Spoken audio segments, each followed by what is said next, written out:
Profesor Terán, se está transmitiendo en la página del Seminario para la Reconstrucción de las Filosofías Originarias.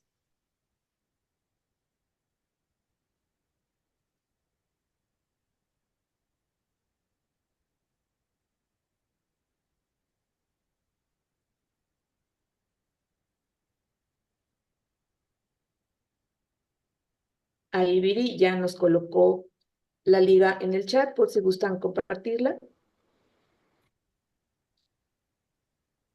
Y dentro de unos minutos te estará también mi compañera, la maestra Viri, colocando la liga para que se pueda descargar el libro que ya se encuentra disponible. Me acaba de cambiar mi pantalla y ya vi muchas caras, cosa que me da muchísimo gusto. Y bueno, pues vamos a comenzar. Bienvenidas y bienvenidos. Muchísimas gracias nuevamente por acompañarnos esta tarde. Es un gusto para nosotros recibirles, aunque sea en esta modalidad virtual. Intentamos que sea pues lo más cálido posible. Esperamos que la conversación en su momento también así lo sea. Desde luego que hay opiniones que pueden ser diferentes, es totalmente natural, pero apostamos por un diálogo respetuoso, eh, si se puede decir así, pues muy directo, pero amoroso, de manera que podamos ir comentando las diferencias que pudieran ir surgiendo en el pensamiento y la experiencia de quienes estamos reuniéndonos esta tarde. Banco un Deu, qué bueno que vinieron. Naktabinu Yona, Naktabinu Yota. Muchísimas gracias a ustedes, compañeras y compañeros. Y bueno, estamos esta tarde reuniéndonos para la presentación virtual del libro Educación, Colonialidad y Pueblos Ancestrales, un tejido de saberes desde América Latina. Es un esfuerzo que lleva pues ya unos años cocinándose y que en esta ocasión, pues bueno, los autores y autoras tuvieron a bien coordinarse, de manera que están hoy todos presentes y pues será un gusto escucharles. Como primer número, como programa escolar, ¿no? Como primera participación vamos a tener al doctor Juan Carlos H. Antonio, que es el coordinador de este volumen y que nos va a platicar un poquito de lo que ha sido el contexto del libro, su creación y el enfoque que se busca abordar. Así que sin más, por favor, doctor Juan Carlos, adelante, por favor. Y muchísimas gracias, Lilian. Buenas tardes a todas y todos y muchas gracias también por conectarse el día de hoy en la presentación de este libro.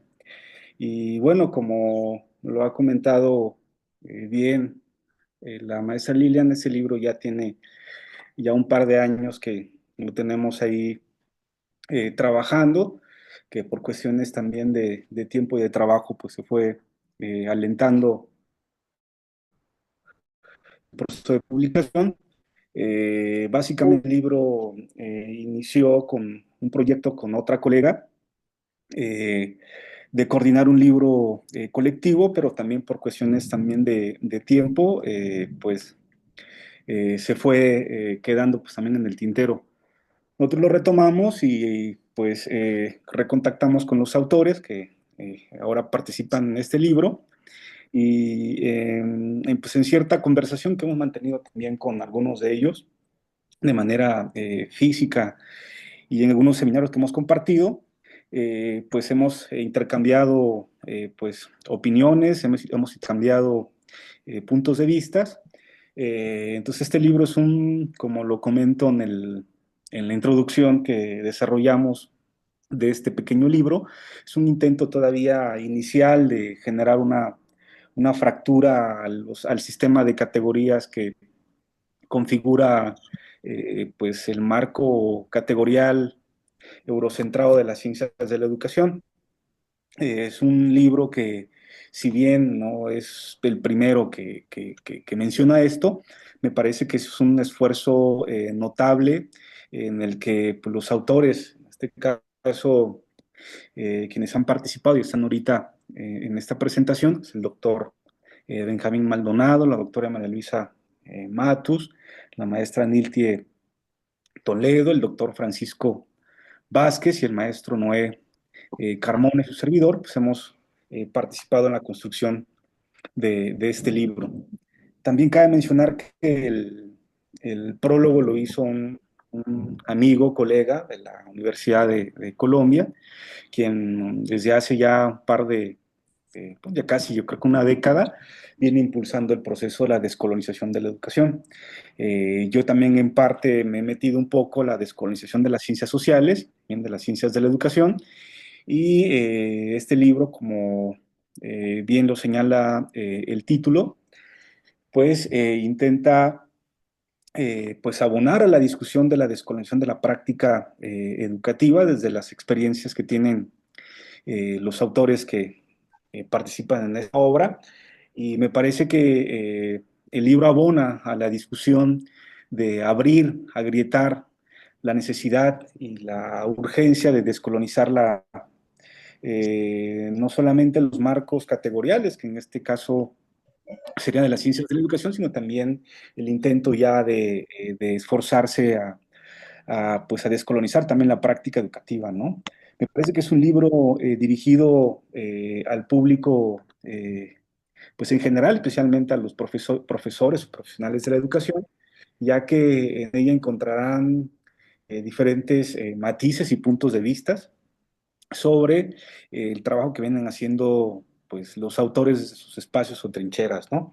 Eh, Creo que el libro, como muy bien lo comenta el prólogo de Alexander, intenta generar una grieta no solamente en el marco categorial de las ciencias de la educación, sino también en la didáctica, planteando una metodología, una didáctica y un camino distinto al dictado por la modernidad. En este caso, se aboga por una desobediencia epistémica, una desobediencia a los sistemas de conocimiento eurocentrados, para pasar a experiencias que recuperen los conocimientos de los pueblos ancestrales, ¿no? Yo en la primera parte de mi texto abogo planteo más bien tres tesis generales que creo que sería pertinente recordarlas. La primera es que la pedagogía como disciplina científica surge a finales del siglo XVIII como un dispositivo de saber poder colonial. Creo que la intención de esto, en sentido Foucaultiano, no es para liberar al niño, sino para controlarlo. La segunda tesis es que la pedagogía transmite contenidos eurocéntricos, desde donde las culturas amerindias o los pueblos mesoamericanos aparecen como atrasados y premodernas, incluso como objetos o descubiertos por la colonia. Y el tercer punto es que existe una conexión entre la pedagogía moderna, que también es postmoderna, y el proyecto imperial capitalista que ha destruido el medio ambiente. Me parece que este libro reúne un conjunto de voces que, desde las diferentes expresiones de cada autor y autora, van a abonar a la discusión, y creo que vale la pena escucharlos en su momento para que pues también nos expliquen un poco sobre qué están haciendo, lo que están haciendo de sus trincheras, ¿no? Eh, pues yo, si te parece, Lilian, así dejaría mi primera presentación y te doy la palabra.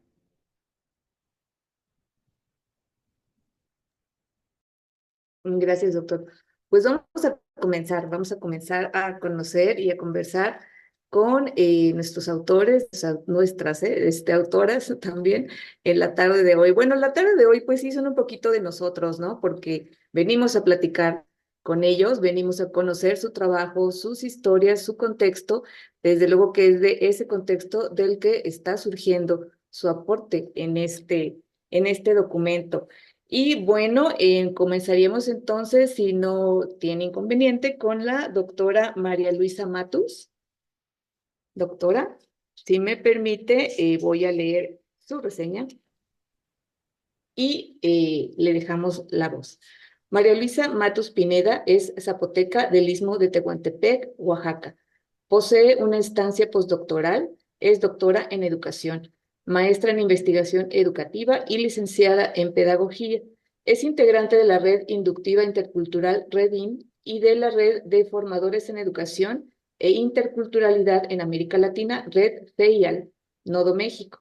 Ha participado en eventos nacionales e internacionales como organizadora, asistente y ponente y posee publicaciones. Sus temas de interés se han centrado en el campo de la educación, donde ha estudiado el papel de la docencia en contextos de diversidad cultural y la posible incorporación de los conocimientos comunitarios en las prácticas pedagógicas en contextos escolares indígenas en nivel básico. Doctora le dejamos la palabra, por favor. ¿Qué tal? Muy buenas tardes. Tengan todos ustedes. Agradecida de estar compartiendo esta hermosa tarde y este espacio de diálogo. Y bueno, pues en corto les comento que esta contribución humildemente trata de comprender y contribuir en la compleja tarea de la atención de la diversidad cultural en las aulas en una cultura escolar específica, una escuela primaria de tipo general, ubicada aquí en el Istmo Oaxaqueño, a través de las voces de los docentes, por medio de algunas técnicas inductivas con las que nos pudimos acercar a las experiencias de ellos.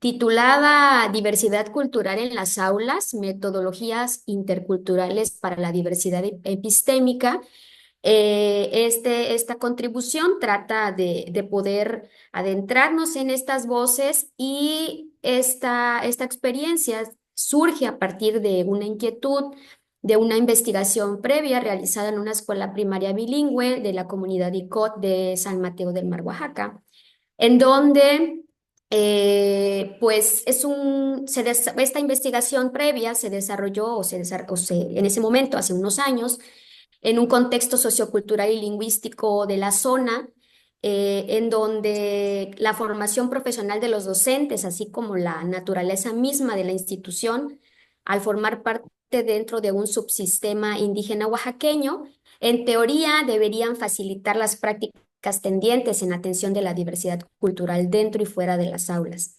Sin embargo, se concluyó que existe un proceso de normalización educativa que no corresponde a la realidad de las comunidades indígenas. Y de esta manera, las reglas institucionales dificultan la innovación de la práctica docente en atención de la diversidad cultural. En este sentido, este capítulo, con este antecedente, plantea poder compartir la experiencia docente en atención de la diversidad cultural en una escuela distinta, ubicada en el Espinal, Oaxaca. Es una escuela primaria perteneciente a la sección 22 y que comparte los principios del PTEO, del Plan para la Transformación de la Educación de Oaxaca, y es una institución que posee una larga trayectoria en la comunidad, siendo la primera escuela primaria en la historia de la población. No se encuentra dentro del subsistema indígena y la lengua no es necesariamente el principal marcador de identidad. Se reconoce que los docentes, dentro de este acercamiento que tuve con ellos, han incorporado conocimientos comunitarios y el uso de la lengua zapoteca, incluso por parte de docentes que no son de la comunidad y que no hablan el zapoteco, en las diferentes actividades escolares a fin de atender la diversidad cultural en las aulas. Sin embargo, en este acercamiento ellos reconocieron que en términos metodológicos existe un vacío respecto a la integración de los conocimientos y los valores indígenas en el currículum escolar, a fin de alejarse paulatinamente de prácticas de una educación clásica, no situada y folclórica. Ellos referían, por ejemplo, a los tiempos establecidos en el calendario escolar, la dosificación de los contenidos curriculares, la visión desde lo escolar de los padres de familia, las reglas institucionales, la falta de actualización docente, etcétera, etcétera, en una larga fila, que son algunas de las problemáticas a las que se enfrentan en su afán de atender la diversidad cultural. Así pues, en el ámbito escolar existe la necesidad de la construcción de conocimientos situados y contextualizados, de nuevas propuestas en interacción con líderes e intelectuales indígenas, desde una perspectiva de formación y acción transformativa. En este sentido, pues existe la preocupación de acompañar críticamente los procesos de búsqueda de nuevas interpretaciones a preguntas como qué, cómo, por qué y para qué aprender, ¿no? Esto es muy importante desde las voces de las comunidades indígenas. Estas preguntas dentro del artículo se invita a que podamos pensar, que puedan ser contestadas por medio de propuestas educativas, pedagógicas y curriculares innovadoras que reformulen el sentido educativo y que permitan la decolonización y transposición del conocimiento, es decir, la legitimación del conocimiento indígena dentro de la praxis escolar.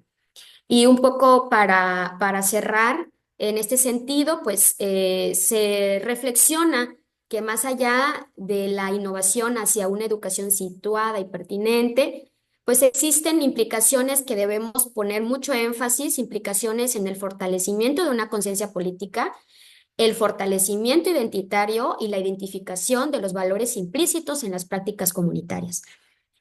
A propósito de este capítulo, se presenta una propuesta que ahí pues ya con más detalle podrán leer, para que podría contribuir a que la diversidad cultural en el aula se visualice desde un enfoque sintáctico de cultura y desde el método inductivo intercultural, que pues la red de educación inductiva intercultural pues hemos trabajado por hace muchos años.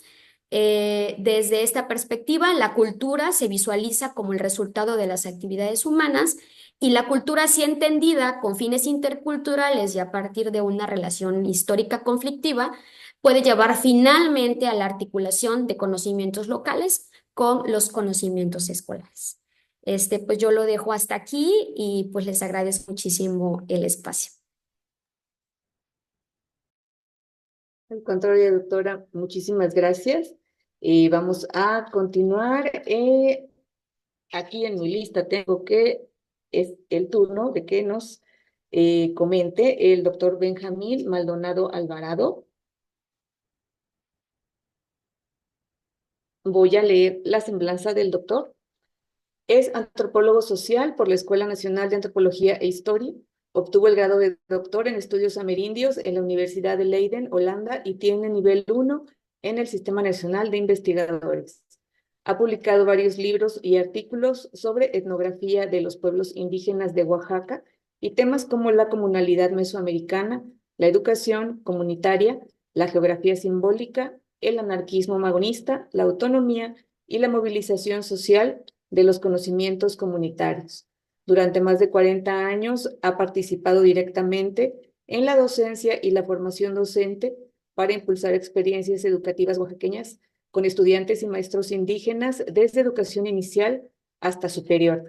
Actualmente es profesor investigador de la UNAM en la División de Estudios de Posgrado e Investigación de la FES Aragón. Además, tiene el plan, me parece, de echar a pelear las currícula, cosa que me parece muy inteligente. Doctor, adelante, por favor. Muchas gracias. Buenas tardes. Me da mucho gusto haber podido participar en este proyecto que ha encabezado el doctor Juan Carlos Sánchez Antonio. Y quisiera comentar que mi colaboración tiene que ver con la disputa curricular. O sea, precisamente en los términos en los que plantea el libro de colonialidad y de colonialidad, me interesó tratar de observar la importancia que tiene, más allá de la disputa entre el modelo educativo nacional y el peteo, en el caso de Oaxaca, o sea, de lo que podemos llamar el currículum explícito, la disputa por el currículum oculto. Y entonces ahí percibía que el problema grande es que mientras para la educación hegemónica el currículum oculto es una base fundamental, no hay una discusión suficiente en la educación contrahegemónica. En la educación que quiere ser decolonial, no hay una reflexión amplia, suficiente, abundante sobre la importancia del currículum oculto y las posibilidades de un currículum oculto contrahegemónico, para que entonces la educación no fuera un verbo decolonial y una práctica colonial, ¿no? Porque el currículum oculto, eso es lo que lo que a final de cuentas se sustenta.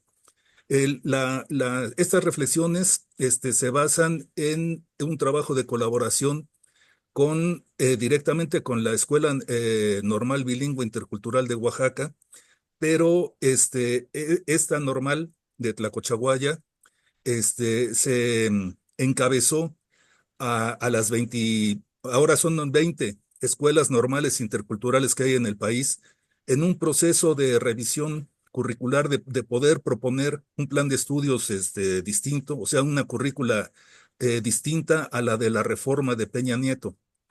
Entonces un proceso que tiene su peso fundamental un poco antes, desde 2018, que logró avanzar y que cuando ya estaba con los resultados de las bases de los maestros de las escuelas normales más activas, el Estado lo cooptó, el Estado se los arrancó de las manos y el proceso yo puedo decir se pudrió, pero en realidad se normalizó. O sea, se convirtió en un proyecto de Estado, igual a los que piensa el Estado. Da lo mismo si es el Estado de la derecha o el Estado de la Cuarta Transformación. Es el Estado el que toma en sus manos un proyecto que era de base y se pierde. Bueno, aunque generó planes de estudio.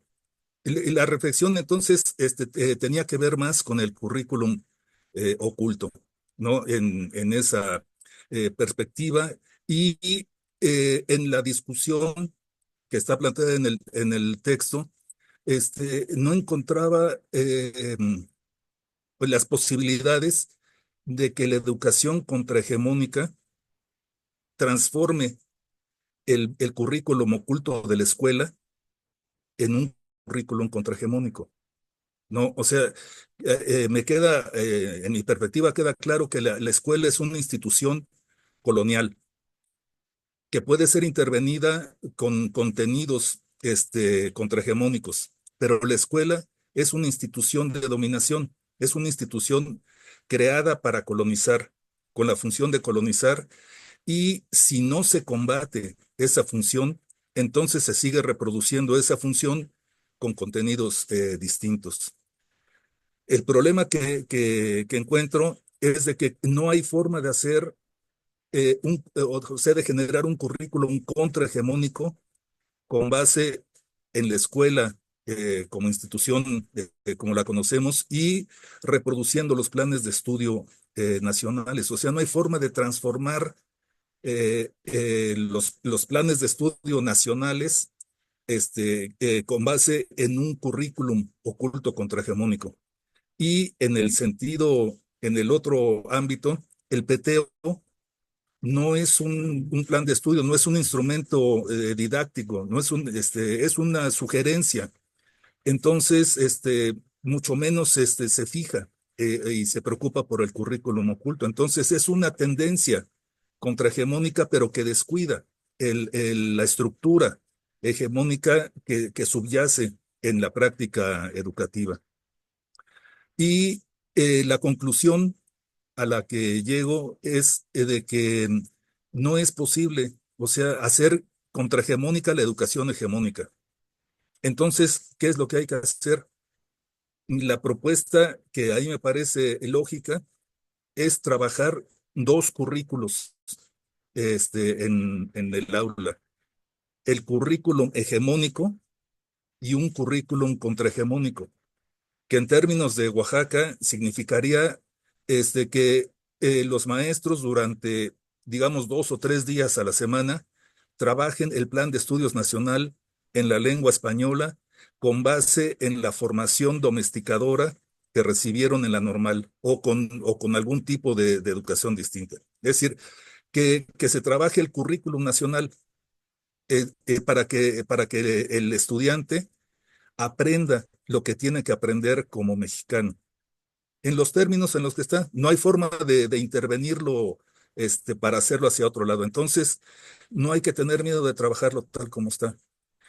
Lo contrahegemónico sería trabajar otro plan de estudios distinto, tal como lo está planteando el peteo, un plan de estudios comunitario en la lengua que puede ser el español o de preferencia la lengua originaria, con un sentido escolar distinto, pensando, por ejemplo, como las secundarias comunitarias indígenas, en trabajar lo menos posible en las aulas, que el maestro no sea el que esté transmitiendo conocimientos, sino que ayude a investigar a los estudiantes, etcétera. O sea, con una dinámica didáctica y epistémica diferente, de manera que el estudiante pueda aprender los dos conocimientos, los conocimientos nacionales que el maestro más revolucionario de todos nos tiene que transmitir, y los conocimientos comunitarios, cada cual en la lengua que sea más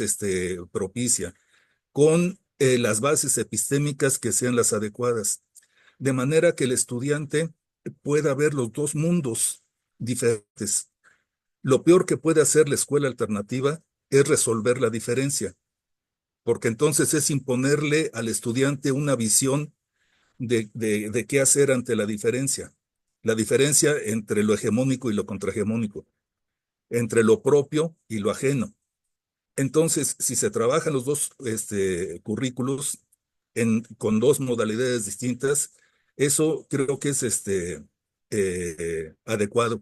Y la base, digamos, pedagógica de esto está en una experiencia de bilingüismo que tuvo el preescolar de San Mateo del Mar, que trabaja la Coalición de Maestros y Promotores Indígenas de Oaxaca.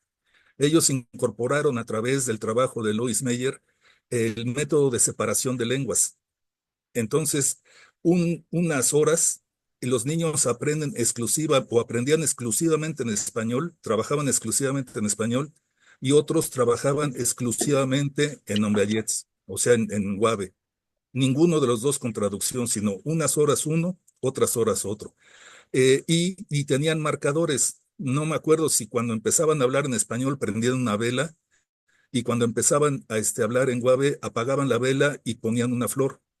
O sea, para que el niño hasta visualmente estuviera viendo las dos lenguas y aprendiera a pensar en las dos lenguas. Entonces, si el bilingüismo separa las lenguas colonial y decolonial, digamos, la lengua dominante, la lengua con la que se domina y la lengua de resistencia, los conocimientos puede ser un proceso similar, ¿no? Los conocimientos que tiene que aprender como mexicano el niño, inevitablemente, porque además es parte, o sea, la dominación es parte del ser del niño, y aprender al mismo tiempo los conocimientos que son propios, y que son distintos, y que él pueda darse cuenta de esta diferencia y que pueda optar conforme crezca por el tipo de conocimientos y de lógicas epistémicas que sean parte de su ser. Entonces, la conclusión de que está puesta ahí en ese trabajo es de que el currículum contrahegemónico puede lograrse si se trabajan dos currículos. Ese es lo que, en síntesis, lo que tiene ese texto. Gracias. Muchas gracias, doctor. Hoy me tocó, brevemente lo comento, ver a 4 chicos de secundaria de Huauclilla, una comunidad donde tiene 100 años que ya no se habla la lengua, presentarse en mixteco, porque el profesor, el director, está aprendiendo la lengua, está estudiando códices, y como son poquitos alumnos, puede, ¿no? Tiene el tiempo y tiene la disposición de hacer ese rescate. Fue emocionantísimo, o sea, todos estábamos con la piel así chinita. Muchísimas gracias, doctor Maldonado. Voy a proseguir entonces. Por favor, maestro Noé Carmona Álvarez. Voy a leer la semblanza y le dejamos la palabra. Es filósofo por la Universidad Autónoma de Guerrero. Obtuvo el grado de maestro en humanidades por la misma institución. Es autor del artículo Afroepistemología en la Costa Chica de Guerrero y Oaxaca, México, en la revista internacional Magisterio, Educación y Pedagogía. de la competencia como valor en el libro Los valores en la dialéctica de la humanidad y la naturaleza en el siglo XXI y del artículo Ontología, proceso educativo moderno, publicado en el portal de internet academiajournals.com. También participa en el libro electrónico titulado Aplicación del Saber, Casos y Experiencias, volumen 3. Actualmente cursa el 8º semestre del doctorado en Educación, Arte y Cultura en la Universidad Autónoma Benito Juárez de Oaxaca y es docente de la Afrouniversidad Politécnica Intercultural. Adelante, por favor, doctor Noé. Buenas tardes, compañeros, compañeras, si me alcanzan a escuchar bien. Los saludamos de acá desde la Costa Chica de Oaxaca, ya colinando con el estado de Guerrero.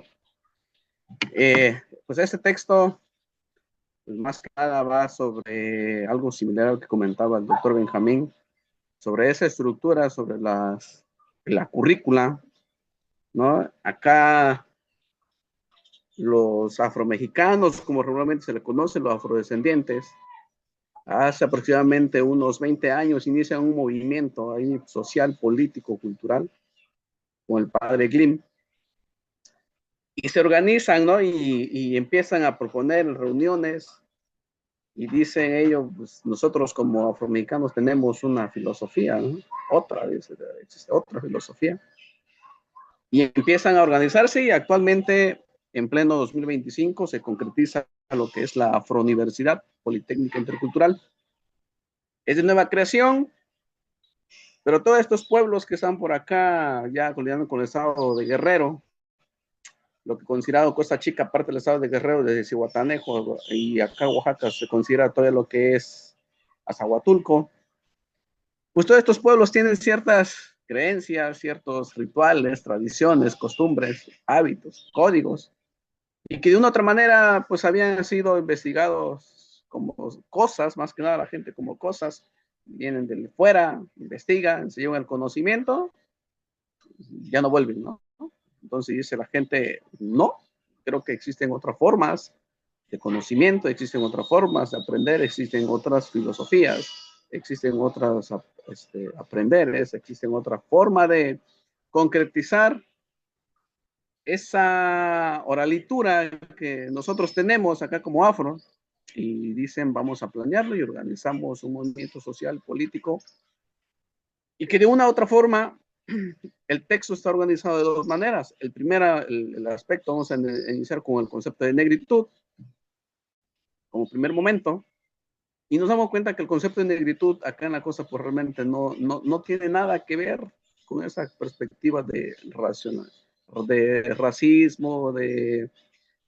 con esa tendencia de la maldad, no tiene nada que ver. Yo creo que acá en los afros tenemos otra perspectiva de que el que nos llamen negros nos sentimos muy orgullosos, ¿no? Entonces, partimos de los saber negro, partimos de la situación del aprendizaje de la comunidad, de los sabios, de las sabias, y todos esos conocimientos, pues lo vamos plasmando ahorita actualmente, lo vamos concretizando en la Afrouniversidad.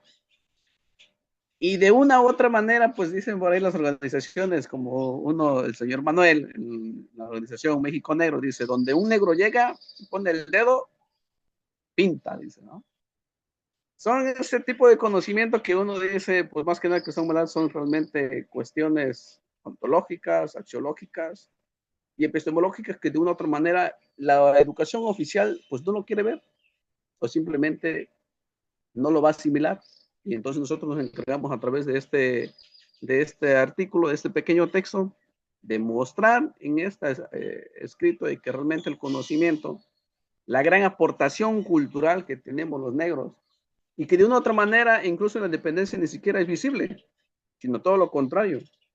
Ha sido invisibilizado, ha sido ocultado, ha sido minimizado, y que de una u otra manera pues nos han despojado de diversas saberes ancestrales, ¿no? Y que no nos han sido reconocidos, y no creo que exista, digamos, en todos los modelos educativos y reformas que puedan existir, no existe un modelo como tal, que realmente diga los afromexicanos aquí pueden hacer un aporte consistente, eficiente, epistemológico, e incluso ni el peteo lo aborda, ¿no? Lo aborda de manera pequeños rasgos minuciosos, muy aislados, ¿no? Y la otra parte, el concepto de educación y afroepistemología. El concepto de afroepistemología, pues lo abordo, lo tomo por ahí referencia de Chucho. Él lo aborda como en primera instancia el concepto de afroepistemología y se me hace interesante sobre cómo aborda los saberes, las tradiciones, los códigos, las palabras, la forma de comunicarse, cómo aborda también esos conocimientos naturales. Y digo yo, pues es que realmente nosotros no estamos lejos de ese aspecto. Entonces existe un conocimiento, digamos, acá como afromexicanos. Y nuestra afrouniversidad lo concretiza. Y actualmente se están llevando carreras en nuestra afrouniversidad y lo concretizamos en saberes en primera instancia, primero saberes ancestrales. La primera carrera que tiene se concretiza, que ahorita no lo abordamos en el texto, pero pues ya estamos preparando un segundo texto para abordarlo de manera eficiente. Yo creo que vamos a trabajar hoy de nuevo con el doctor Juan Carlos, que la verdad le agradezco el espacio. La primera carrera, gestión cultural, comunicación y artes. La segunda, sistemas sustentables. La tercera, gastronomía. Todos esos saberes que están ahí en los pueblos, que de otra manera, que existen códigos, mensajes a través de la danza, los sones de artesa, la poesía, los poemas, lo vamos aprendiendo y lo vamos armando una contextualización de saberes ancestrales de los sabios y las sabias y lo mostramos que realmente lo que se pretende es romper con ese parte de aguas que al menos 180 años atrás, pues siempre hemos sido minimizados. Y lo que respecta a la educación, pues formulamos nuevos planes de acción, nuevos planes nacionales, que de una u otra manera procuramos una educación de igualdad, una educación de concientización, de una u otra manera, pues digamos con estadísticas que sobresalgan de los aspectos tradicionales que realmente sostiene este modelo educativo oficial, que aunque tenga este nuevo modelo educativo rasgos por ahí que diga nueva escuela mexicana, pues realmente no compagina con el reconocimiento de los derechos de lo que son los afromexicanos. Y este reconocimiento que se le ha dado a los afromexicanos, pues ha sido meramente retórica, ha sido solamente de papel, ¿no? Y nosotros la afroepistemología, pues tenemos un conocimiento y una percepción de que los africanos, y ahora sí que los afrodescendientes, pues tenemos nuestro propio mundo, tenemos nuestra propia cosmovisión, nuestra forma de ser, nuestra forma de gesticular, la forma de caminar, de amar, de compartir, y que hemos construido nuestra propia filosofía de la afrodignidad, le llamamos nosotros, que se opone a una filosofía del desprecio elaborada por la visión pues egocéntrica, ¿no? Esto se lo menciona a grandes rasgos, de igual manera en el texto lo trabajamos junto con el doctor Juan Carlos, y pues obviamente yo también le agradezco al doctor Juan Carlos que también pueda comentar algo sobre el texto, porque pues también él tiene gran parte de contribución al mencionado en este aspecto afroepistémico. Gracias. Gracias, maestro Noé. Y bueno, vamos a continuar con el doctor Francisco Vázquez Carrillo. Voy a proceder a la lectura de su semblanza. Licenciado en Educación con estudios en Sociología y posgrados.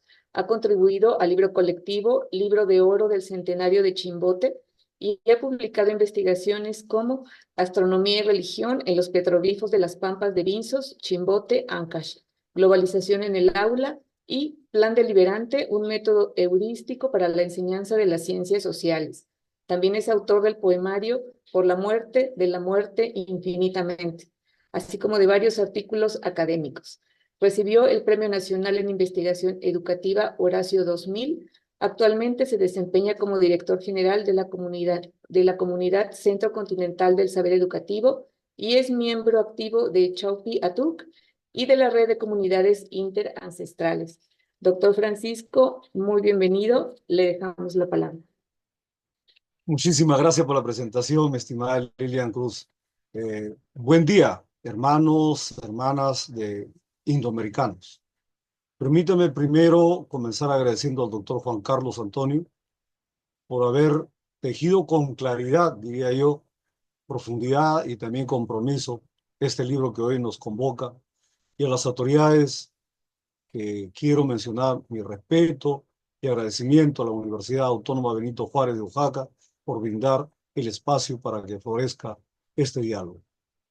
Para dar inicio a mi participación, les comparto una escena real del que creo que de alguna manera va a resignificar lo que está escrito en el segundo capítulo. Un maestro debía enseñar el tema Mi proyecto de vida, pero no lo hizo desde el encierro del aula. Salió con sus estudiantes al encuentro de la comunidad.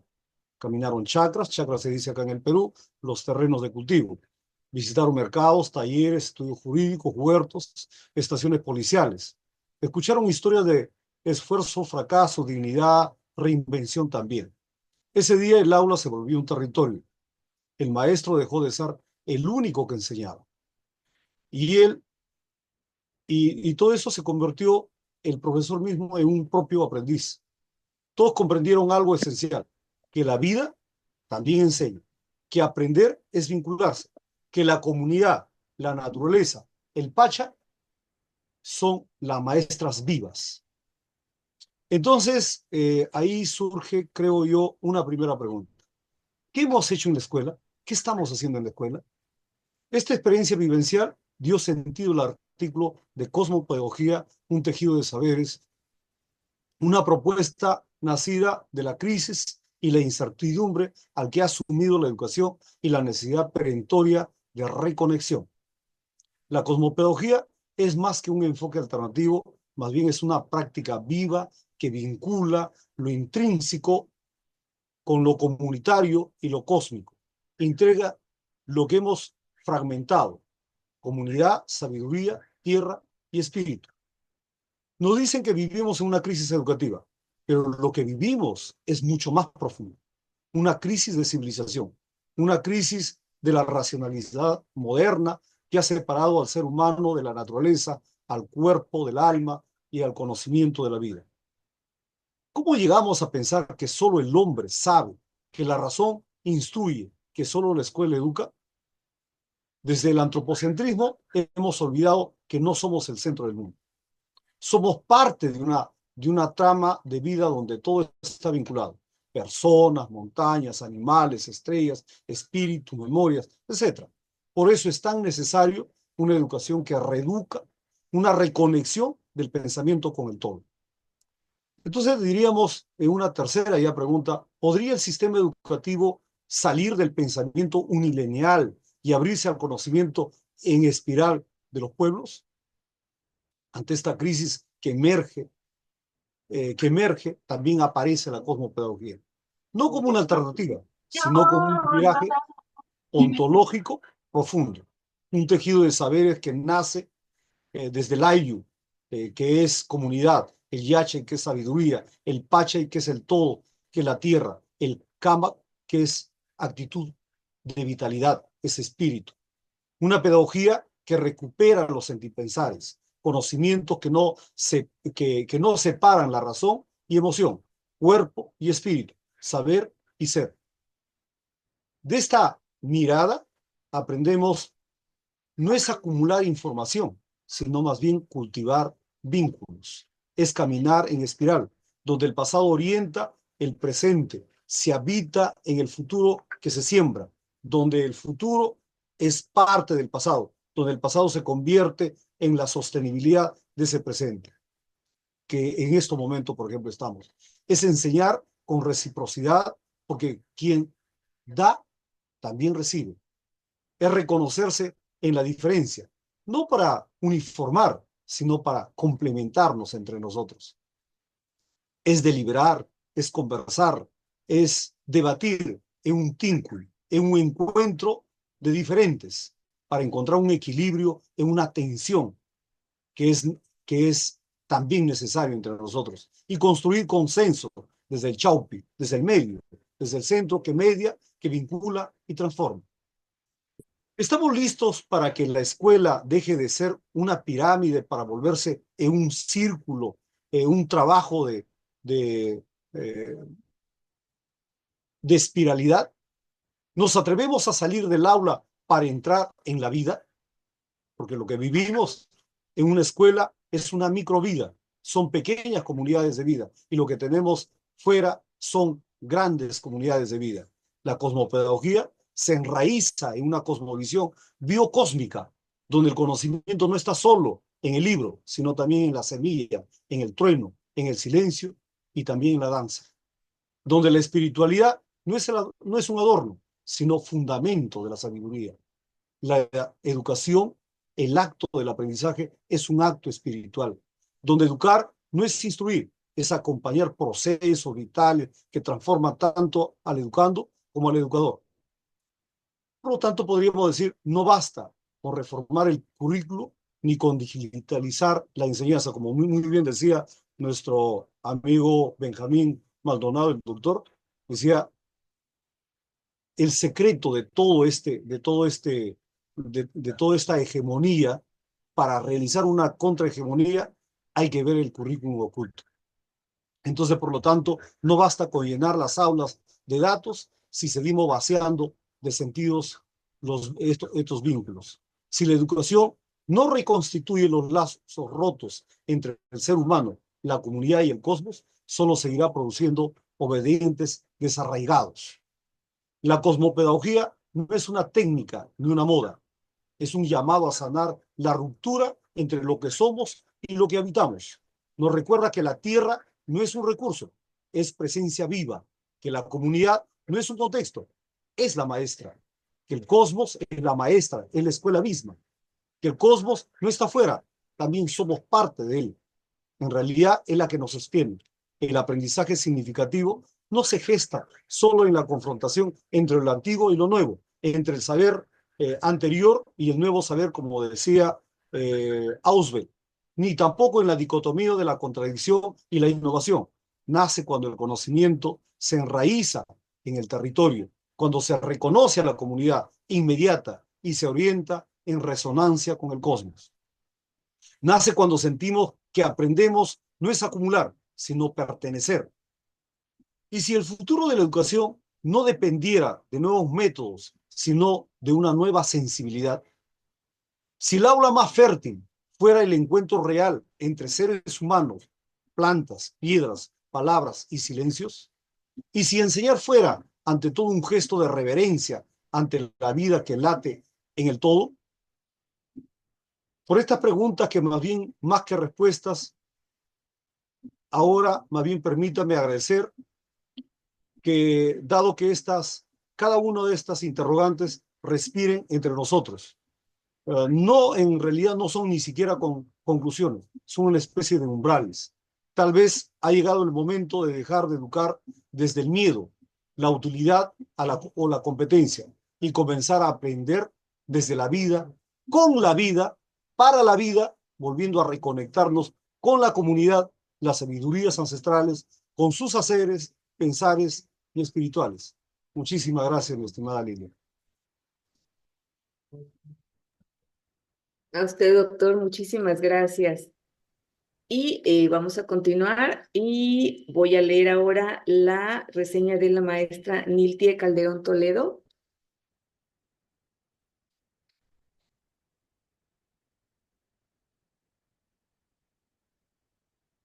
Es docente e investigadora comunitaria BIMISA.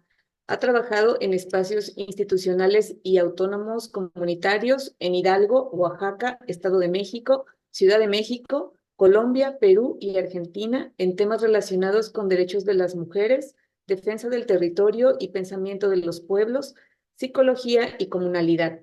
Es integrante de la Red Psicología, Liberación y Pensamiento Nuestroamericano.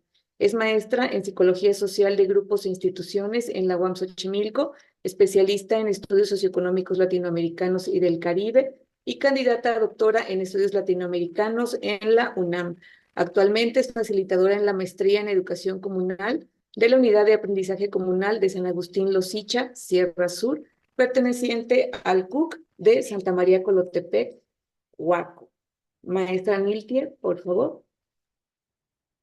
Buenas tardes, ya casi noches, pues muchas gracias. Primero quisiera agradecerle al doctor Juan Carlos Sánchez Antonio por este libro, por la publicación de este libro que estamos festejando el día de hoy con mucha alegría. Quiero reconocer el enorme trabajo que ha hecho para que podamos estar el día de hoy aquí, a él y bueno, a las compañeras también que estuvieron coordinando esta presentación. En ese sentido, a mí me gustaría, ante todo, seguir animando que la universidad, que la UAPCO, la Universidad Autónoma Benito Juárez de Oaxaca, pueda seguir impulsando y apoyando proyectos como el del doctor Juan Carlos, que conjuntan voces diversas, pero que van encaminadas en el mismo sentido, que es pensar esta educación otra, que en Oaxaca es muy importante y que además lleva muchos años pensándose, discutiéndose, entonces ojalá exista y se continúe con ese apoyo y con esa disposición también del doctor Juan Carlos de continuar discutiendo estas temáticas. El trabajo que yo presento en este libro se llama Comunalidad, Conocimiento y Territorialización en el Istmo de Tehuantepec. Es un trabajo que comienza ya hace algunos años y que tiene, en primer lugar, por una parte, se nutre de un proceso de investigación y por otra también de una serie de reflexiones y discusiones a partir de una serie de ponencias y talleres realizadas en diferentes regiones, con diferentes zonas escolares, con los maestros de la sección 22, al trabajar los proyectos del PTEO. Quiero decir que eso es muy importante porque cuando algunas maestras o maestros lean el capítulo del libro, seguramente van a reconocer por ahí parte de estos recorridos o de estas ponencias que he trabajado sobre todo en 2022 y 2023. Yo quisiera comentar también, igual de manera muy breve, decir que el trabajo que presento tiene y responde un poco al hecho de pensar que tanto la comunalidad como la construcción de conocimiento territorializado es una cuestión un poco más compleja que a veces, por ejemplo, cuando se habla de comunalidad, que en Oaxaca ya esto, incluso los maestros lo tienen a veces muy bien entendido, a veces suele caer en lugares comunes, ¿no? Hacen muchos ejercicios ya en muchas actividades relacionadas, pero que terminan, por ejemplo, a veces en lugares en donde tal vez son espacios donde inmediatamente pueden mirar cuestiones culturales o a veces terminan con algunos proyectos que terminan siguiendo más bien un sentido relacionado con el folclore. Entonces, parte de mirar los conocimientos que están territorializados también implica pensarlos no solo de manera situada o geolocalizada o descrita en un territorio, sino que implica darle profundidad de qué conocimientos territorializados estamos hablando para entonces empezar a pensar en eso que queremos construir como una educación otra, como una educación propia. En ese sentido, yo intento hacer un tejido entre justo lo que sucede en el Istmo de Tehuantepec con los megaproyectos, pero también con los conocimientos que se tienen acerca del impacto de estos en los territorios y que han sido registrados a veces en canciones, a veces en la misma poesía, como parte de las mismas experiencias que diferencian estas narrativas del discurso del poder o del pensamiento hegemónico con aquellos que los pueblos van tejiendo. De este modo, pensar entonces en una educación territorializada, en una educación que se construye a partir de conocimientos propios, es también pensar cuáles son las dinámicas de estos territorios, cómo se constituyen, cómo las personas se tejen en interdependencia con estos territorios para cosas que podríamos decir que son, que a veces nos pasan desapercibidas en el Istmo, como las fiestas. ¿Cuál es la importancia, por ejemplo, del territorio y de la salud de estos territorios para el comer, para el convivir? Y esto lo podemos observar en el hecho en que en el Istmo los territorios están interconectados y que una afectación que se pueda tener en un lugar puede terminar afectando a otro y eso termina afectando algo tan básico como la alimentación que tenemos como parte del disfrute, como parte del goce que podríamos encontrar en las fiestas. Otra de las cuestiones también entonces, para pensar en la construcción de estos conocimientos, es observar cómo este tejido que tenemos los pueblos con los territorios también se van constituyendo otra forma, otro lugar de mirar, otra forma de conocer. Y así lo podemos observar cuando pensamos, por ejemplo, que los pueblos, de lo que podríamos mirar es que lo que existen son corpoterritorialidades. Y estas corpoterritorialidades que están tejidas con el territorio, para el caso del Istmo, la podemos mirar, por ejemplo, a mí me parece como un ejemplo muy bonito pensar en la forma en la que se nombran los pájaros en zapoteco. El nombre de los pájaros en zapoteco son como parten de la onomatopeya de los pájaros, es decir, el pájaro como canta se nombra. ¿Y esto qué significa? Significa que el pájaro nos canta el nombre en primer lugar, y que esa posibilidad implica una escucha y una relación con ese pájaro desde otro lugar, pero también implica, por ejemplo, que al poder escuchar primero al pájaro y así reconocerlo, el primer conocimiento que tenemos del pájaro no es visual, sino es a través del canto. Posiblemente hasta mucho después sepamos cómo es un chitugui, cómo es el chaca, pero primero reconocemos las voces. Entonces, esas son las corpoterritorialidades que están dadas por otras formas de percibir el mundo y de construirlo. Entonces, si desde ahí lo estamos percibiendo y construyendo desde estas otras territorialidades, entonces, ¿cómo es ese planteamiento de los procesos de educación que podríamos estar construyendo a partir de estos territorios, pero también que implican las tensiones con los megaproyectos, dado que digamos que están destruyendo estas relaciones y estos vínculos, o bien desplazándose, porque recordemos que los megaproyectos tienen un fuerte componente ideológico que desplaza las nosotridades de los pueblos, la forma en la que los pueblos se construyen comunitariamente. Entonces, bueno, por ahí va la discusión que planteo en este texto y bueno, yo les agradezco, ojalá que lo puedan leer de manera amplia y completa, y también es un gusto para mí poder haber escuchado a los compañeros que acaban de contarnos y plantearnos acerca de sus textos. Muchas gracias. Gracias, maestra Niltie. Pues muchísimas gracias a quienes ya han estado dejando sus comentarios. También ya tenemos por ahí algunos comentarios en la transmisión de Facebook. Si les parece, me parece que podemos darle la palabra, si está en condiciones, a Omar Bucio, ya que se ha estado comentando en el chat el punto del currículum oculto. Entonces, si pudiera por ahí tomar el micrófono o prender su cámara, Omar, si está en condiciones, para pues comenzar la conversación en este punto, y pues que el doctor Benjamín nos ayude a profundizar un poquito más.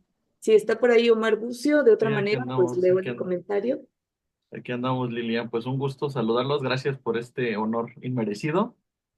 Pues bueno, ya ahí lo estuve platicando. De verdad, agradecer la escucha. De verdad es un esfuerzo enorme. Primero a Juan Carlos Sánchez Antonio por más bien encauzar los esfuerzos para que este libro salga a la luz, y creo que es va a ser un referente más bien para aquellos que estamos en este camino de la descolonización. Primero, pues porque el tema me atañe, y pues ya hace unos ayeres, en el finales del 2023, que hicimos creo por ahí con el doctor Benjamín, en el Instituto Mora, cuando se dio el cierre del seminario sobre procesos sociales, y bueno, se dio la presentación del socialismo de los otros, y en aquel entonces lo dijo muy atinadamente: la distinción entre la nueva escuela mexicana y el PT, hoy ambos comparten una misma raíz. Sin embargo, pues bueno, ambos tienen su complejidad al momento de esta implementación. Y pues bueno, creo que ahí en ese sentido, bueno, me dan ansias por leer el texto del doctor Benjamín, y pues bueno, creo que en esta lógica que va construyendo esta narrativa el día de hoy y este comentario, pues vamos en la lógica correcta, en el sentido de que tenemos que llevar las propuestas de praxis pedagógica más allá incluso del propio planteamiento de la nueva escuela mexicana, pero para eso, pues es necesario hacerlo desde lo personal y obviamente pues eso proyectarlo hacia afuera, incluso ante las adversidades, pues ya hablemos estructurales, incluso de la lógica de la propia escuela, ¿no? Y en ese sentido, pues bueno, es agradecerle a los demás autores, pues bueno, no he tenido la oportunidad de dialogar con ellos, sin embargo, pues bueno, agradezco mucho esta parte de la escucha y sobre todo porque vamos encontrando estos conocimientos comunes, por ejemplo, con esto que plantea el doctor Francisco Vázquez, al cual igual le mando un saludo desde acá, desde México, que hemos tenido oportunidad de coincidir en varios espacios y seguimos en la misma idea, ¿no? De cómo su aportación de la cosmopedagogía, pues también nos da una pauta para poder hablar de esta noción, pues, de colonial en cuanto a los planteamientos escolares. Entonces, en ese sentido, pues tenemos que ir haciendo la lucha y de verdad es un gusto, un honor y un placer poder, pues, escucharnos y dialogar entre todos. Vuelvo a repetir un honor inmerecido, pero pues bueno, aquí estamos. Así que pues un saludo a todos los autores, igual agradecerle a Viri que ya nos compartió el enlace y pues bueno, siempre con la emoción de poder trabajarlo y en ese sentido pues necesario recuperar nuestras lenguas, no nada más el náhuatl como lengua franca, por así decirlo, que se impuso en la primera colonización, sino que en ese sentido, pues recuperar todas las lenguas y pues en ese sentido, Oaxaca como una reserva espiritual da muestra de ello y está poniendo la pauta. Yo en lo particular, derivado de mi trabajo de investigación, del doctorado, créanme que siempre es un gusto y un placer escuchar a los maestros de Oaxaca porque son dentro del gran universo que es el magisterio, los que más despiertos de conciencia están y de verdad con los que más da gusto dialogar porque dan pautas y rutas y de verdad uno cuando está en este proceso de formación pues conoce cosas pero también desconoce mucho, entonces eh, eso es fabuloso y formidable.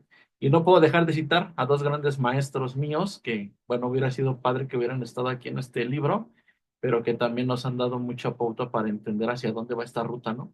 Que en este caso pues es la maestra Sara Reyes y el maestro Néstor Trujano, quienes han planteado también desde sus talleres por los diferentes estados a los que los han invitado, pues estas posibilidades de hablar de una verdadera pedagogía alternativa, pero con la visión que en algún momento compartíamos con Benjamín, de realmente liberar al otro y en realidad liberarnos a nosotros mismos. Yo hasta ahí dejaría mi comentario, de verdad un gusto, un deleite y apelando un poco a la comunidad, creo que hoy estamos de fiesta académica y es un honor y un orgullo estar celebrando este esfuerzo tan monumental que tenemos con respecto al poder mirar otras geografías, otras formas de pensar y otras cosmovisiones que nos dan posibilidad de ser y estar en el mundo. Pues gracias, muchas gracias el uso de la palabra y aquí seguimos escuchando y deleitándonos. Gracias, Lilian. Gracias. Bueno, voy a leer un comentario. Es un saludo, dice saludos desde la Amazonia colombiana. Igualmente saludos hasta allá. Felicitarlos por el libro, un avance más en fortalecer la educación propia de cada uno de los pueblos. Muy agradecido por escucharlos. José Jesús Safiaima Piñeros, docente indígena del pueblo Huitoto, y supongo que es Icortada Nuca. Espero que la pronunciación no haya sido tan fatal. Y mencionaron a la doctora maestra Sara Reyes y casualmente está por aquí levantando la mano. Muchas gracias, maestra. Adelante, por favor.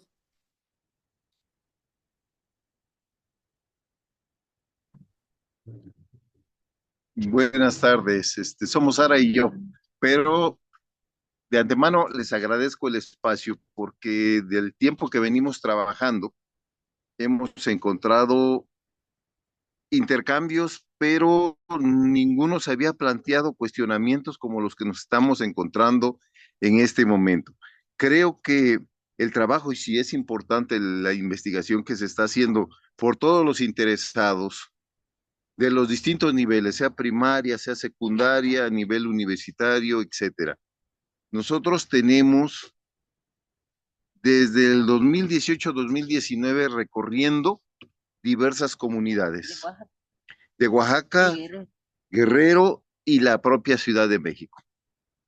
Y nos hemos encontrado con algunos problemas en específico, queremos compartirlos porque creo que la preocupación que tienen en estos momentos es muy valiosa.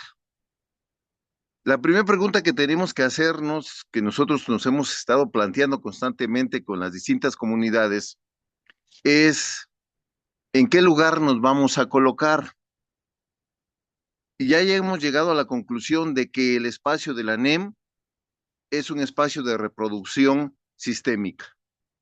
Tenemos que alejarnos de ese espacio.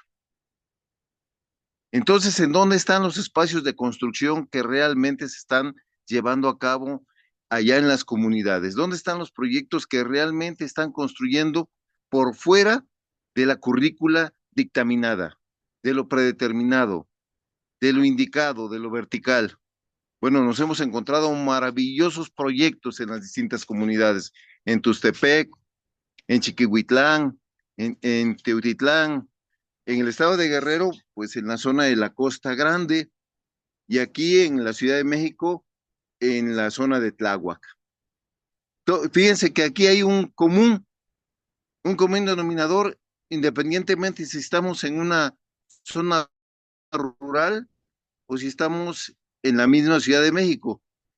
Son los pueblos originarios, insertos incluso en zonas urbanas, como es el caso de Tláhuac acá en la Ciudad de México. Y es increíble, son pueblos originarios tratando de recuperar su identidad. Entonces aquí hay un conjunto de saberes que tienen que ser rescatados, que se conjugan con los conocimientos y no debemos nosotros embrollarnos. El conocimiento es de carácter universal. Con los camaradas de Textitlán, de Santiago Textitlán, entonces allá pudimos abordar, y fíjense que aquí fue muy importante porque la mayoría de estos docentes eran jóvenes, recién egresados, muchos 1 o 2 años de servicio. Y ellos, cuando hicimos nosotros nuestra encuesta, ¿cómo están haciendo ustedes su trabajo? Se pudieron percatar que estaban atorados en el constructivismo. Bueno, hagamos la reflexión de si el constructivismo es bueno. Bonito, nos vemos mañana. Perdón. A ver. Bueno, seguimos en contacto. Sí, adelante, pues, ahí se abrió el micrófono. Perdón, sí, estábamos hablando de la experiencia de Santiago Textitlán, pero queríamos abordar por qué la construcción, lo ontológico que ustedes plantean y por qué lo epistémico, desde el espacio de la construcción de los conocimientos de cada comunidad. Continúa. Sí, no queremos dejarlo planteado como una fórmula, porque al final de cuentas es un trabajo de investigación que venimos desarrollando con las comunidades y queremos comentárselos porque vamos a dar un avance en el sentido de por dónde vamos a transitar con esta comunidad, Textitlán, y la vamos a seguir subrayando porque fue una comunidad dispuesta a que avancemos al planteamiento que hacía hace unos momentos el compañero, por dónde vamos a construir la currícula. ¿Cómo le hacemos para construir una currícula que verdaderamente se vincule con una identidad, con nuestros saberes ancestrales y con el conocimiento de carácter universal? Bueno, avanzamos con estos jóvenes. Durante una semana hicimos un taller en el que pudimos compartir, primero reconocer en dónde nos encontramos atorados, que es el constructivismo, y lo voy a llamar así, un constructivismo ineficiente, ecléptico, incluso positivista en algunos casos, ¿no? Ya reconociéndolo, tenemos que desecharlo, pero si vamos a desechar algo es porque vamos a transitar hacia la construcción de lo otro, lo que llamamos la otra pedagogía o la pedagogía otra, ¿no? Y entonces tenemos que buscar en dónde se encuentra ese espacio de la pedagogía otra. Nos planteamos realizar talleres ahora al inicio del siguiente ciclo escolar. Yo creo que vamos a estar en la normal superior de la ciudad de Oaxaca. Ahí probablemente ahí nos otorguen un espacio para que todos esos jóvenes de esas comunidades bajen y trabajemos, pero estamos tratando de armar un cuerpo temático. Todavía no lo tenemos aterrizado por completo. Uno de los temas es comunalidad. Otro de los temas es pedagogía crítica. ¿Qué pedagogía crítica? Hay mucha pedagogía crítica, ¿no? Desde la que viene de fuera como la que se ha construido por nuestros propios pedagogos, que son nuestros maestros con mucha experiencia y mucho conocimiento en su hacer cotidiano. Entonces, ¿qué pedagogía? Hablamos de una pedagogía crítica, pero ¿cuál pedagogía crítica, verdad? Entonces, esa todavía se le tiene que dar cuerpo y va a ser un cuerpo que tiene que construirse, ojo, más allá de la NEM. Claro, estudiando los pedagogos que ya existen. Por ejemplo, está la propuesta de el profesor Francisco, el maestro Francisco, la cosmopedagogía. Es una propuesta interesante, pero tenemos también la propuesta de problematización, ¿no? De Paulo Freire. Y tenemos otra. Sí, concluyo. Entonces, tratando de continuar, ¿por dónde vamos a seguir transitando? Por donde nosotros estamos en el terreno de la investigación, del proceso de la búsqueda, pero no puede ser una búsqueda en la que andemos dando palos de ciego, ahí también hay que tener mucho cuidado. Lo voy a dejar ahí porque, para no extenderme más, porque sí es mucho lo que se tiene que hacer y se tiene que construir ahí en donde se encuentran los problemas del aprendizaje, que son las comunidades, sean urbanas, como les digo, en la Ciudad de México hemos encontrado comunidades dispuestas a trabajar, o sean comunidades rurales, como es el caso de Texitlán. Hasta ahí lo dejo, pero pero quería dejárselos planteados porque el compañero que se pregunta por dónde le vamos a entrar, bueno, ya avanzamos mucho en las bases filosóficas, tenemos que avanzar en el terreno de la práctica, y la teoría y la práctica, conjugarla, tratar de resolver ese nudo que nos está ahogando un poco. Les agradezco la oportunidad. Es mucho, mucho lo que hay que dialogar, intercambiar y hacer. Pero ahí estamos en la mejor disposición de intercambiar, compartir y seguir trabajando. Muchas gracias a todos y todas. Muchas gracias. Bueno, voy a leer un comentario acá de los que nos han dejado en el chat. Es de Marisela Barajas Ramírez. Dice, me parece muy interesante los comentarios de los autores, sobre todo la importancia del currículum oculto y la tesis sobre trabajar dos currículum, el hegemónico y contrahegemónico. Será un placer y de mucho apoyo para reinventar las prácticas educativas. Saludos cordiales, gracias por preocuparse por la educación. Y en el sentido del currículum oculto tenemos también otros comentarios en Facebook. Me parece que incluso el término resulta a veces un poquito ambiguo todavía. Entonces, quisiera pedirle al doctor Benjamín, no lo veo, pero ya lo vi, si nos puede profundizar un poquito más en este concepto y el porqué de su relevancia, doctor. Bueno, no sé si... Tu micrófono está apagado. Ahí está. No. Ya. Ahí está. El currículum oscuro, digamos que para decirlo de manera simple, podemos recurrir a la frase muy célebre y muy clara del canadiense Marshall McLuhan, el comunicólogo, que decía en el proceso comunicativo, el medio es el mensaje. O sea, el mensaje no es lo que se transmite solamente, sino la forma como se transmite, el espacio desde donde se transmite, las actitudes con las que se transmite. El medio de transmisión es el mensaje.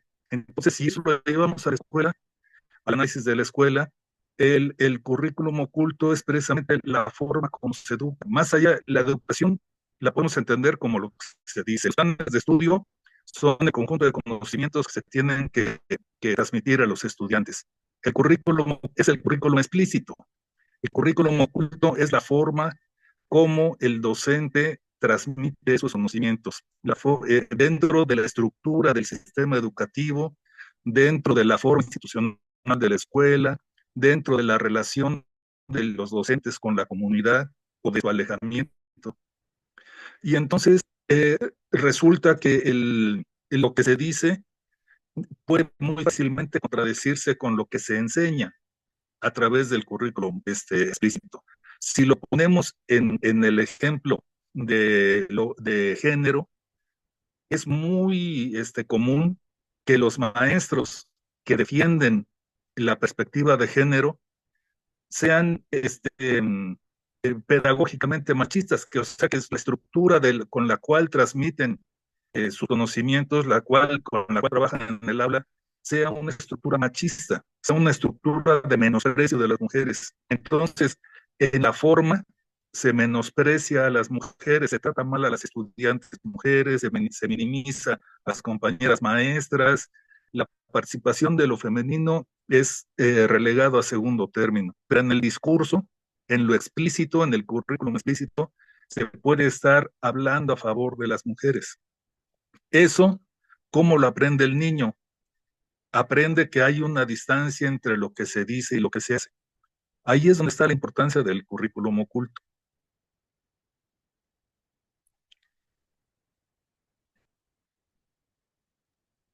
Muchas gracias. Hay una pregunta, gracias, doctor Benjamín. Hay una pregunta en el chat que me gustaría dejar abierta para que la respondieran quien guste hacerlo. Entre las autoras y autores tenemos a más de una que está trabajando, participa con la UACO. Entonces, esa es una de las experiencias y me parece que también hay otras universidades de nuevo surgimiento en las que participan los autores y que, pues bueno, me parece que tiene relación con la pregunta. Dice Adán Lora Quesada, ¿cómo materializar los planes de estudio de las licenciaturas intercultural, plurilingüe y comunitaria como respuesta alternativa con el diálogo de saberes en ese currículum oculto?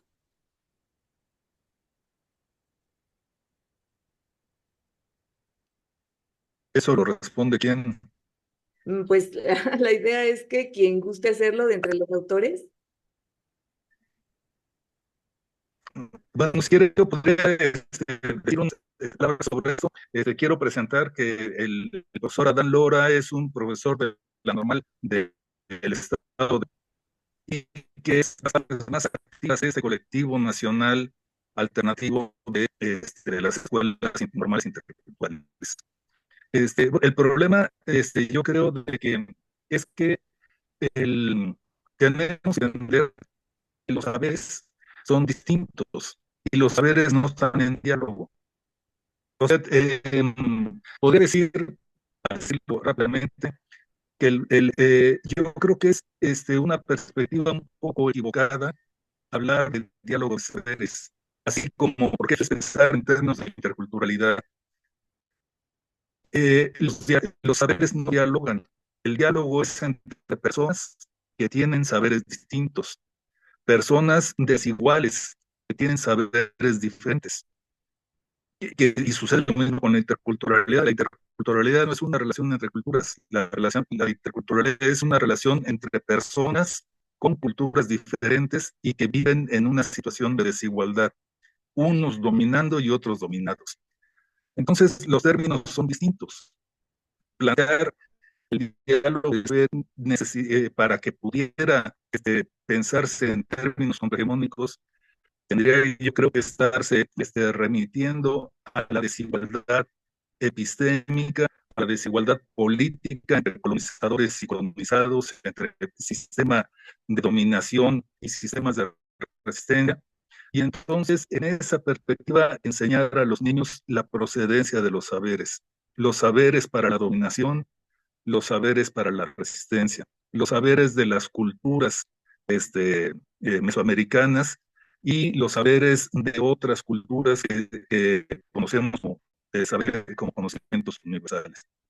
O sea, yo creo que lo que se tiene que lograr a través del trabajo educativo es que el diálogo de saberes lo pueda entender el estudiante en términos de saberes que portados por personas en condiciones de desigualdad. Y que entonces el diálogo horizontal, la interculturalidad real, es lograr que la relación entre las personas con cultura diferente pueda ser una relación de igualdad. O sea, otro Estado que no sea el Estado nacional otro tipo de gobierno que no es el gobierno procapitalista, ni el gobierno patriarcal, otro tipo de situación que permita entonces que las personas no tengan esa condición de desigualdad y entonces a través de sus culturas puedan dialogar. Eso creo. Gracias, doctor Benjamín. ¿Alguien más de entre los autores que quisiera responder a esta pregunta?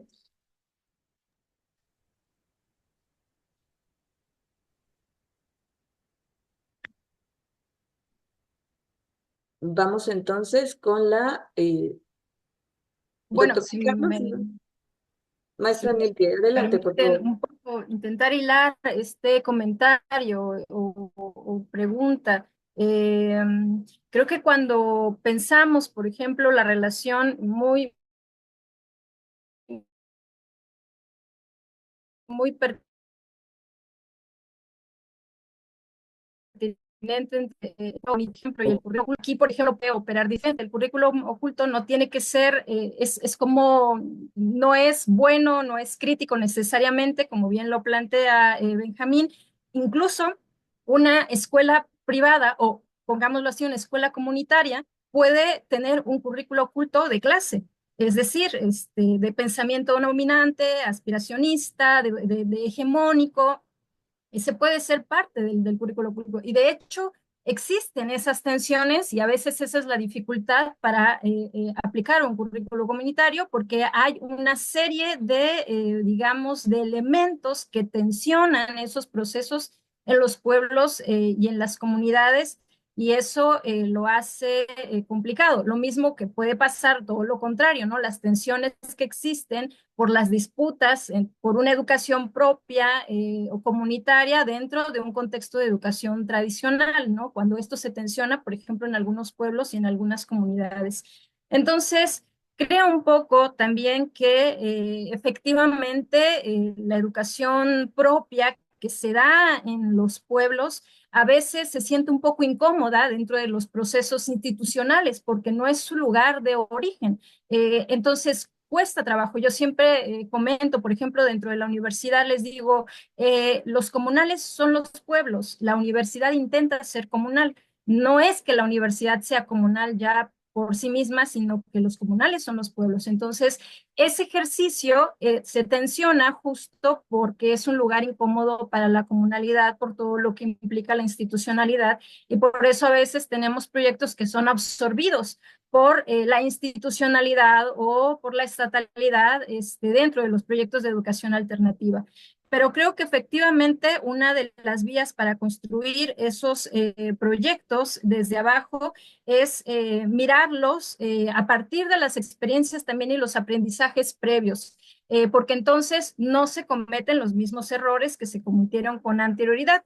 Pienso un poco en todo el camino, por ejemplo, que ya ha hecho el magisterio pensando en Oaxaca, pensándose dentro del PTO, y que a veces, por ejemplo, en la universidad comunal se terminan cometiendo los mismos errores porque no se retoman ya ese camino andado, por ejemplo, de reproducir lo folclórico, de solamente irse a lo identitario, lo cultural, cuando posiblemente se podría tejer algo mucho más profundo y que los pueblos demandan. A veces demandan cuestiones que son muy específicas y a veces muy críticas, como cuando se trata, por ejemplo, de que el estudiante también defienda los territorios. Pondré ese ejemplo, que implica hacer uso no solo de los conocimientos identitarios y comunitarios, sino también de las leyes nacionales e internacionales y de todos los elementos posibles para hacer esos procesos. Entonces hay siempre esa tensión entre uno y otro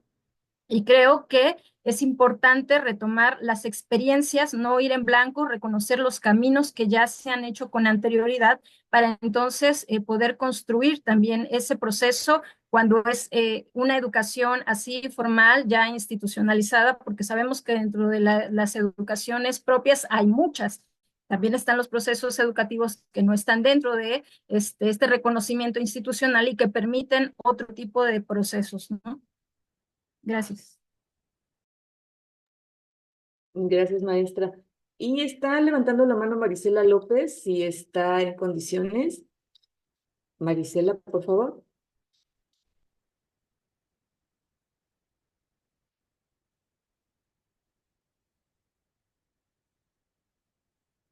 Ya no la veo. Me parece que el doctor Juan Carlos había activado su micrófono, quería comentar algo. No, más bien Hola, hola. que el Marisela tenía la mano levantada. Ajá. Ya. Sí, me parece que ya está por ahí. Hola, buenas noches. ¿Sí me oye? Sí, Ay, adelante, gracias. Marisela, gracias. Buenas noches, Lilian. Buenas noches, doctor Juan Carlos y todos los colegas que están aquí en esta interesante reunión. Quiero felicitar primero al doctor Juan Carlos por el interesante libro que nos está presentando y a cada una y uno de los integrantes que también están dando a conocer de manera, a grandes rasgos, cada uno de los contenidos, ¿no? Que ellos que ellos nos están compartiendo. Pero hoy quiero enfatizar en unas palabras que dijo el maestro Carmona, de allá de la costa, ¿no? Cuando él pues da a conocer cómo lleva a cabo su investigación. Y estas palabras que me llamaron la atención, a nosotros no nos molesta que nos digan negros, porque finalmente eso nos hace felices, ¿no? Me parece que esas palabras son súper esenciales son especiales para entender cómo desde los diversos espacios geopolíticos en los que vivimos, nos vamos asumiendo, ¿no? No es lo mismo decir negros en la ciudad donde ya se habla de racialización, cuando en la Costa Chica es lo más común decirlo y además asumirlo, ¿no? Y creo que va más o menos en el mismo formato con estos temas que se están tratando desde la comunalidad y desde las formas en que las colegas y los colegas quieren trabajar, ¿no? Esta idea de comunalidad, de común. Personalmente he participado más en las ponencias del maestro que le decimos tío Jim sobre la comunalidad y él ha sido muy enfático y creo que aquí un compañero Terán nos invitó a una conferencia en el cual decía, bueno, pues finalmente de lo que se trata es de que hagamos las cosas distintas de lo establecido, ¿no? Y es así como tendríamos también que empezar a actuar desde nosotros mismos, desde cada persona a nuestro alrededor. Pensar que todos, que podemos hegemonizar las ideas y hacer un cambio profundo, me parece que es muy difícil, puesto que también siempre me he cuestionado cuántos somos los que tenemos el privilegio, por así decirlo, de estar oyendo estas temáticas, ¿no? De estar asistiendo a los seminarios. Entonces, de poquito en poquito se llena el jarrito. A mí me gusta leer a los compañeros y a las compañeras con todas las cosas que hacen, pero es muy inspirador también estar con el doctor Juan Carlos, también alguna vez con el doctor Benjamín, bueno, he seguido sus lecturas, ¿no? Y ya va uno teniendo más herramientas para poder actuar desde el ámbito personal hacia los demás. Entonces, pues ese es el comentario que quería hacer. Felicitaciones, me pareció muy interesante la participación de Carmona, ¿verdad? Porque además es de la periferia él, ¿no? De allá de la Costa Chica y es otra forma de vivir el mundo por allá. Entonces, gracias Lilian, gracias a todas y a todos por la escucha. Gracias, Marisela. Maestro Noé, ¿quisiera comentar al respecto? Sí, de hecho, pues acá nosotros, lo que mencionaba la compañera, para acá nosotros es un orgullo, ¿no? Orgullo que nos digan negro, que nos digamos negros, incluso cuando decimos, hey, tú negro, de manera, puede decir, metafórica, luego decimos, te voy a pintar con mi dedo, te voy a dejar mi huella, ¿no?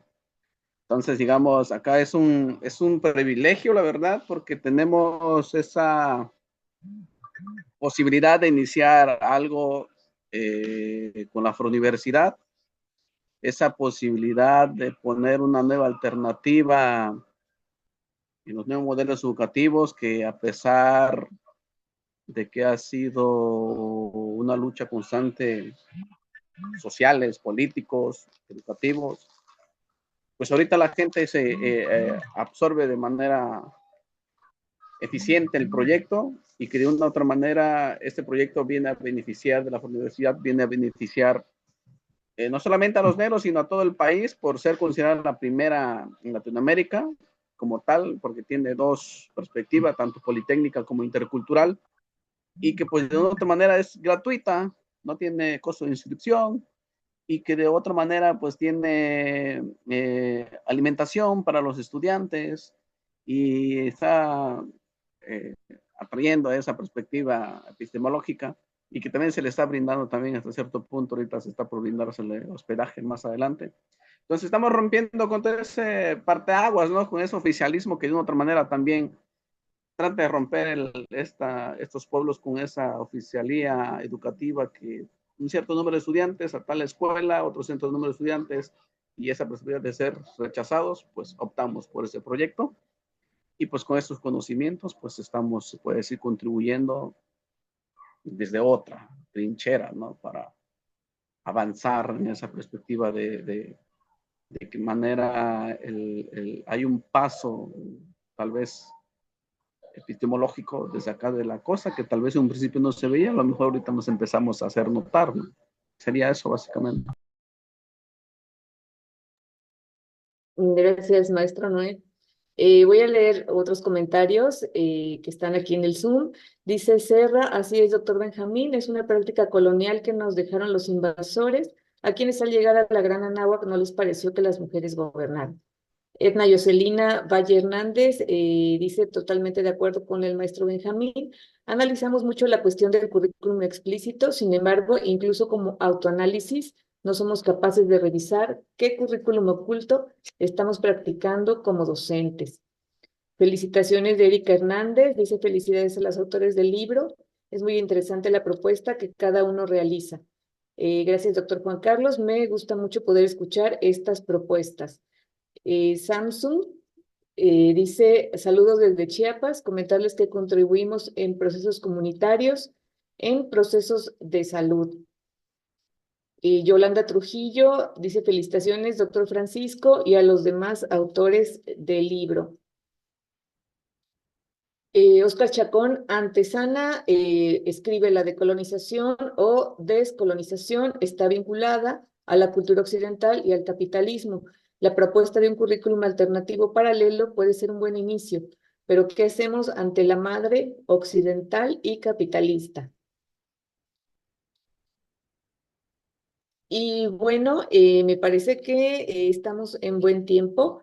Si hubiera alguna otra participación de parte de las y los asistentes, pues levanten su manita. Todavía tenemos algo de tiempo, algunos minutos, para poder seguir conversando. Y pues quisiera dejar el micrófono disponible para que de los autores, autoras, nos pudieran dejar un mensaje final mientras esperamos si hay alguna otra maneta levantada. Y pues bueno, ir cerrando de esta manera, dándoles este espacio para que nos comenten, pues bueno, en lo que están trabajando, si se van a presentar próximamente en algún espacio, que nos compartan algo de lo que están haciendo ahora para que estemos pues enterándonos en sintonía y siguiéndoles. Quien guste compartirnos.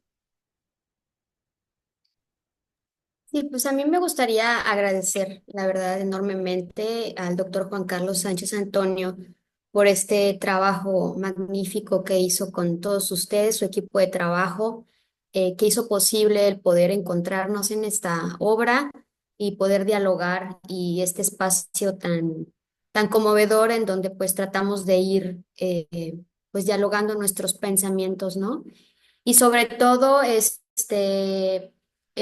pues tal vez una invitación a pensar, pues todas estos diálogos que hemos tal vez incitado en esta tarde y pensar cuál es el papel también de nuestras lenguas indígenas en todo este diálogo, ¿no? En todas estas situaciones que hemos comentado.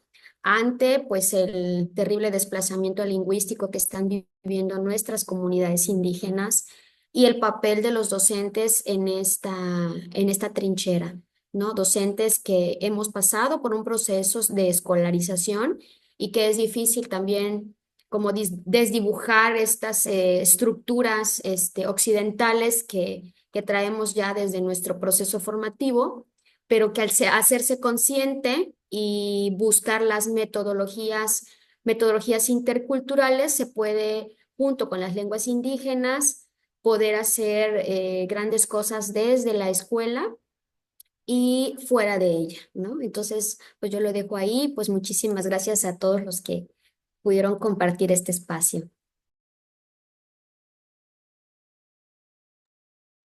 ¿Alguien más de los autores que nos quisiera compartir?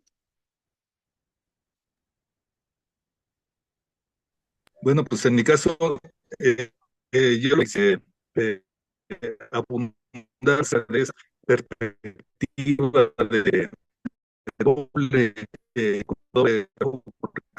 Quisiera decir que no tiene que verse el niño, tiene que ver también con la actividad del docente. Los maestros, incluso los maestros más rebeldes y revolucionarios, son inevitablemente trabajadores al servicio del Estado.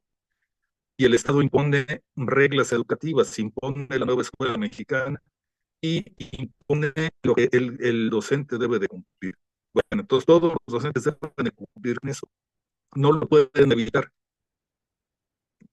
Precisamente si se trabajan dos currículos, entonces se trabaja lo que obliga al Estado a trabajar, lo que propone como una necesidad para aprendizaje del niño, pero también un currículum y un estilo de ser docente que tenga que ver con otra perspectiva.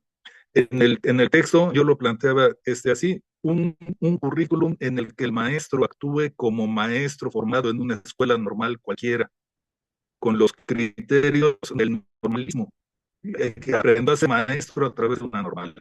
Bueno, entonces, como maestro, tiene que trabajar el currículum hegemónico, pero si piensa como indígena y no como maestro, entonces puede imaginar, puede diseñar un currículum distinto, un tipo de aprendizajes distintos, una forma de hacerlo distinto. Incluso aunque no fuera indígena, siendo miembro de una comunidad, lo puede pensar desde lo comunitario. Y entonces, por una parte, hace lo que aprendió a hacer y no puede evitar dejar de hacer. Y además, hace algo creativo, algo realmente creativo, algo que está pensando desde otro mundo, no está pensando como maestro, como maestro indígena, está pensando como indígena maestro. Entonces, con una perspectiva no de profesor, sino de padre de familia, puede la educación y las perspectivas de la educación en función del proyecto político de la comunidad, en función de la resistencia. Eso es, y a eso de hablar a través del libro y a través de la presentación. Gracias, doctor. De hecho, ya nos compartió Viridiana la liga en la que se puede descargar para que, pues bueno, lo descarguen, lo lean con detenimiento, con calma. Yo debo decir que lo disfruté muchísimo.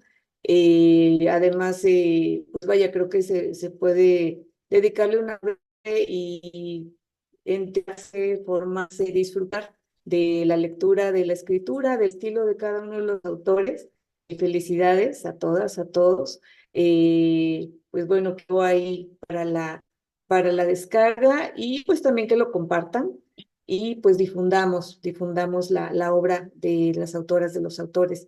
Dice Samsung en el chat, tenemos trabajos con personas de la UAPJO, es decir, con la maestra en odontología Beatriz Ávila Curiel y Aarón Yachini Kaplan, que en paz descanse. La contribución ha sido con pueblos originarios y nos parece importante retomar la cosmopedagogía porque las bases de la cosmovisión y toda la sabiduría que existe desde estos pueblos es otra, la forma de mirar, oír y actuar. Marisela López también dice, el trabajo del colega de Sudamérica, el doctor Francisco, se agradece para ir conociendo las formas distintas de mirar el mundo. El maestro Víctor Terán dice, felicidades a los autores, aportan elementos pedagógicos importantes para seguir construyendo una pedagogía propia desde el nudo ontológico, ético, epistémico de la espiritualidad que nos une como pueblos andino-anáhuac. Pues bueno, también este aspecto creo que es relevante de comentar. Había otros comentarios también que hacían alusión a la espiritualidad y cómo incorporarla en la práctica docente si vamos a posicionarnos desde estas nuevas pedagogías. Y seguramente será un tema que seguiremos trabajando y esperamos contar con su presencia en próximos eventos en donde podamos ir comentando estos y otros temas, compartiendo experiencias y pues bueno, ir fortaleciendo este posicionamiento y praxis. Por cuestiones de tiempo, voy a compartir una de las constancias y le voy a dar lectura, pero cada uno de los autores y autoras van a recibir esta constancia que enseguida les comparto. Y doy lectura.